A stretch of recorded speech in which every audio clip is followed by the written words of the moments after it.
આજે તો ગયો મારા મામાના ગામના બધા છોકરાઓ ભેગા થઈને મારું મગજનું દહીં કરી નાખ્યું.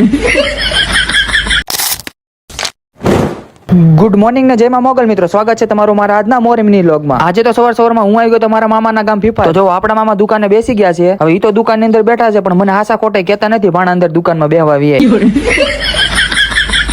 ઘોર કળયુગ છે ભાઈ. અને તે એટલી વારમાં આવી ગઈ આપણે મામાની છોકરી. વિડિયો પૂછાવવાનો ચાલુ કરી દીધો. લો બોલો, હવે મારો વ્લોગ ઉતારવો છે તો અમારે નિત્યાબેન ની પરમિશન લેવી પડશે. અને પછી હું સીધો આવી ગયો મારા મામાના ઘરે. હવે મામાના ઘરે પહોંચીને હું ડાયરેક્ટ આવી ગયો તો મારા મામાના ફૂલના બગીચામાં. આ આપણા મામાના ફૂલનો બગીચો છે. આપણા મામાની તો પાર્ટી લાગે છે ભાઈ. જો બગીચામાં થાર પણ ઊભી છે. વાત તો સહી છે.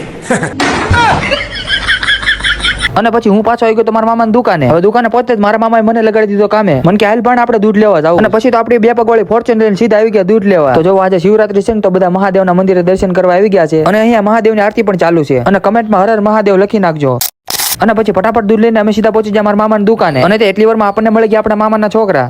અને પછી થઈ ગયા હતા બપોરને હું આવી ગયો તો મારા મામાના ઘરે. હવે આજે મારે નિત્યાને બેન હતી શિવરાત્રી, એટલે અમે બે બેસી ગયા હતા ફરાળ કરવા. અને અમારા વેદુબેન ને પણ શિવરાત્રી હતી, પણ ખાલી ફરાળ ખાવા પૂરતી. જો કેવો નખરા કરે.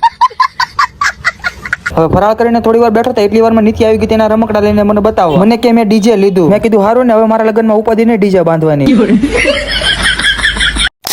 મારે નિત્યાને બેને જાણું તો મારા બીજા મામા હતા તેના ઘરે આટો મારવા. અને પછી અમે સીધા પહોંચી જતા મારા મામાના ઘરે. પણ જવો મારા મામાના ઘરે પહોંચ્યો અને જોયું ત્યાં અહીંયા તમારા વિશ્વાસભાઈ તો ગારાના રમકડા બનાવતા. મેં કીધું એ ભલે રમકડા બનાવતા, હું જાઉં મારા મામા પાસે. પણ જો આખી ગેંગે મને ઘેરી લીધો છે. મને કે અમને પણ વ્લોગમાં લ્યો. મેં કીધું વ્લોગમાં લવ ખરી, પણ પેલા મને ચા પાવી પડે. એટલે વિશ્વાસભાઈ આવી ગયા તમારે માટે ચા લઈને. અને પછી આપણે ફટાફટ પી લીધી ચા. જો આપણા મામાનો છોકરો સિંગર છે.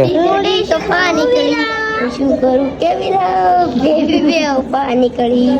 લ્યો બોલો, આને કોને દગો આપ્યો છે?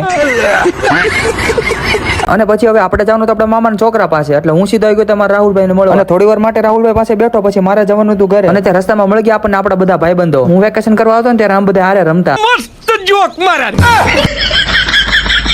અને પછી હવે અમારે જવાનું તો ઘરે. તો મિત્રો આજનો વ્લોગ અહીંયા સુધી, મળીએ નેક્સ્ટ મિની વ્લોગમાં.